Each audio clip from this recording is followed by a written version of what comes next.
Graça e paz. Hoje vamos falar sobre mediocridade. Média. Por quê e como viver acima da média? Por que as pessoas hoje vivem tão mal? Eu não estou falando de condições financeiras, de roupas, moradia, alimentação ou sequer especificamente sobre moralidade. A questão é, por que as pessoas têm vivido um nível tão aprofundado de mediocridade?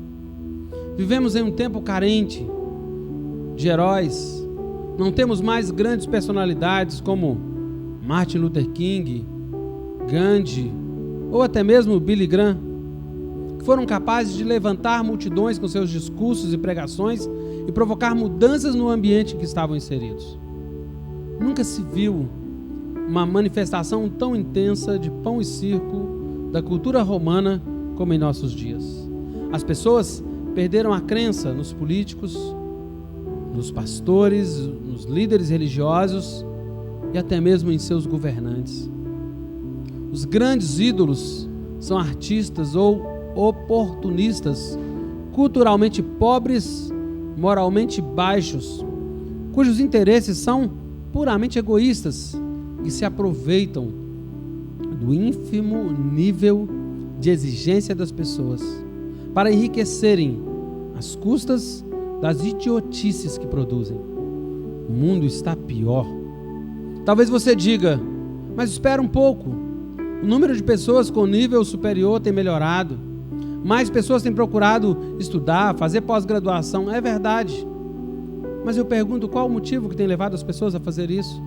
Estão buscando desenvolvimento pessoal ou simplesmente procurando uma forma de arrumar um bom emprego, o qual é definido por trabalhar pouco e ganhar muito, de forma a ter tempo para aproveitar o que de melhor o ócio tem para oferecer?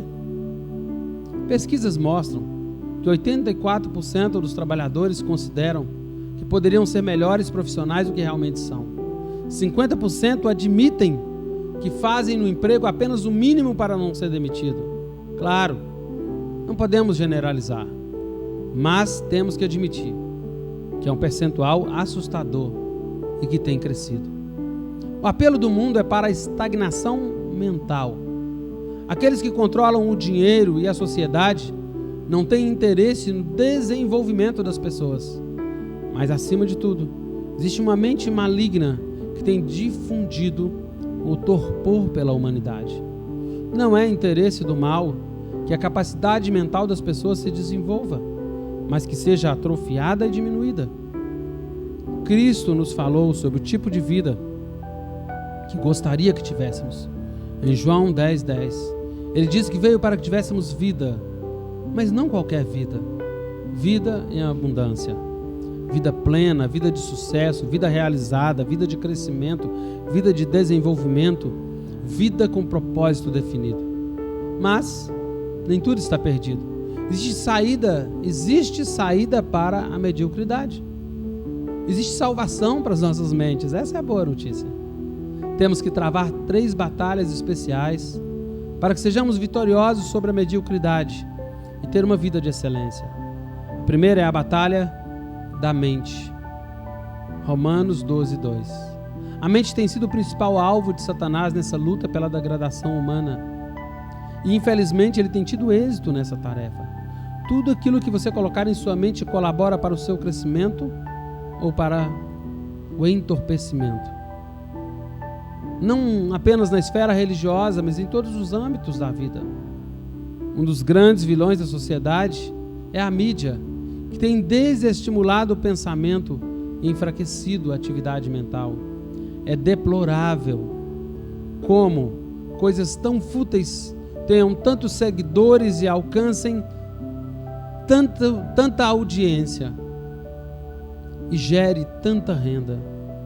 Deveria ser vergonhoso o que estamos vivendo e fazendo e o ibope que estamos dando a essas pessoas que têm milhões e milhões de seguidores.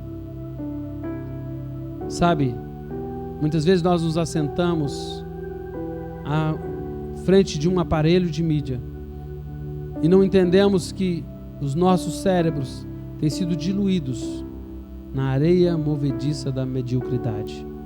Sim, existem coisas boas na mídia, mas são cada vez mais raras. Não é só pelo fato de atrapalharem a nossa mente, mas temos livros pobres, livros místicos, textos sem propósito, coisas fúteis. E o convite de Paulo em Romanos é para não sermos moldados pelo mundo. E essa luta passa pela renovação do entendimento. Renovação significa tirar o velho, colocar o novo. Não é fácil, envolve disciplina, mas o texto diz que esse processo vai nos conduzir a experimentar a boa, agradável e perfeita vontade de Deus. Muitas pessoas afirmam que gostariam de conhecer a vontade de Deus para as suas vidas. A fórmula está aqui. A renovação da mente nos conduz à vontade de Deus. O segundo ponto é a batalha espiritual. Como cristãos, jamais podemos perder de vista a perspectiva de que estamos vivendo um grande conflito, que as forças do mal estão trabalhando ardorosamente para conquistar cada alma. É uma luta diária. A busca da excelência pessoal passa pela batalha espiritual. Estamos sendo constantemente alvo dos dardos inflamados do maligno. Por isso Paulo nos convida em Efésios a vestir a armadura de Deus. Não, essa luta não é sua. E para vencê-la você não pode estar só. Satanás é o grande mentor desse movimento pró-mediocridade, interessado em entorpecer a nossa mente e nos deixar fracos de raciocínio para sermos facilmente moldados por ele. Embora alguns de nós tenham pleno conhecimento desses fatores, frequentemente temos deixado de lado as disciplinas que podem nos conceder a vitória na batalha espiritual.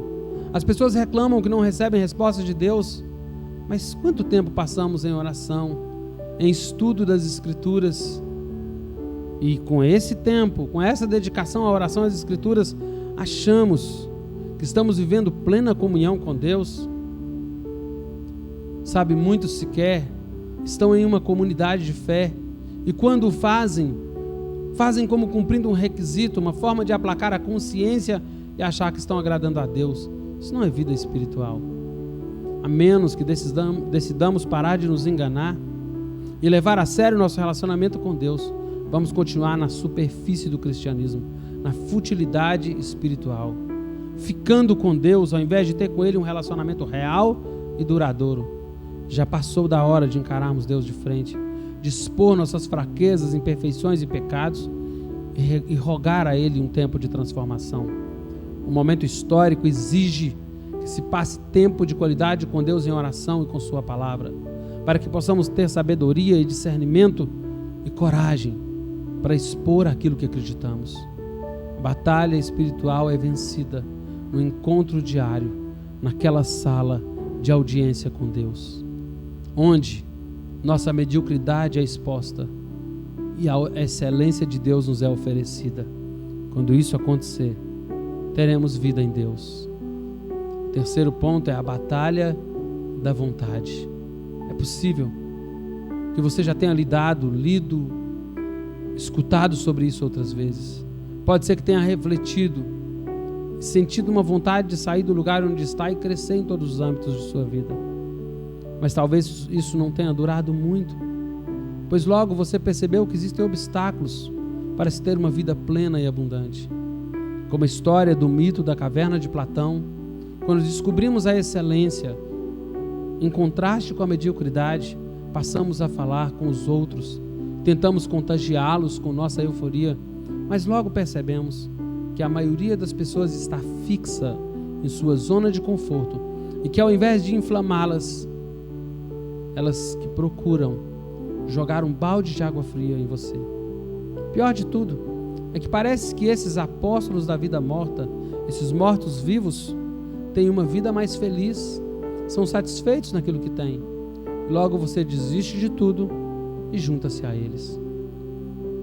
Um personagem bíblico que passou por uma situação parecida é Jeremias, que nasceu em uma nação em desenvolvimento, mas viu essa situação mudar com a morte do rei.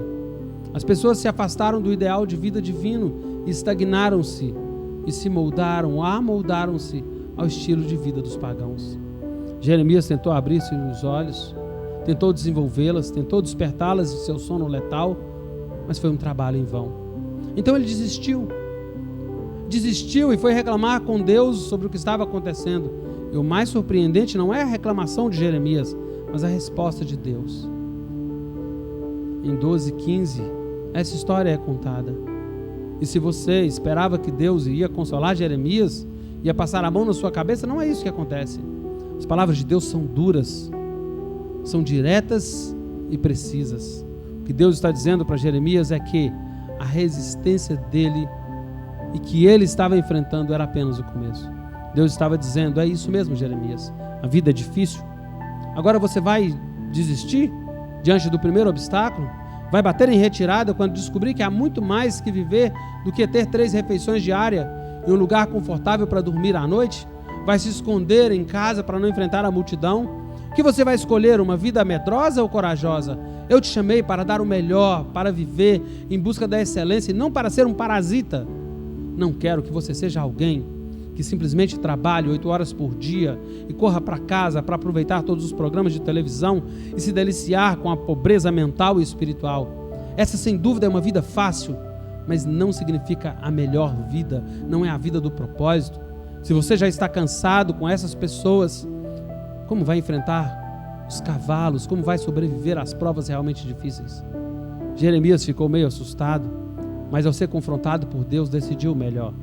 Decidiu cumprir o propósito. A batalha da vontade vai se travar constantemente em sua vida. Ela não vai acontecer uma vez só, mas todas as vezes que você for provado e tiver que se sacrificar para crescer, será tentado a desistir, a se acomodar, a se amoldar ao mundo, e é exatamente aí que vai mostrar que tipo de pessoa você é. Se é um ser em busca da excelência ou um medíocre a vagar pela terra. Ao analisar o mundo atual, a condição da maioria das pessoas e o plano de Deus, e que Ele estabeleceu para cada um, percebemos que há um grande caminho a ser percorrido. Não é fácil vencer esse desafio. Precisamos vencer a batalha da mente, a batalha espiritual e especialmente a batalha da vontade, para viver uma vida plena e excelente, que é o lugar onde Deus quer que estejamos. Não será fácil, mas lembre-se, fácil não significa melhor. A decisão é sua. Você é quem determina como será a sua vida.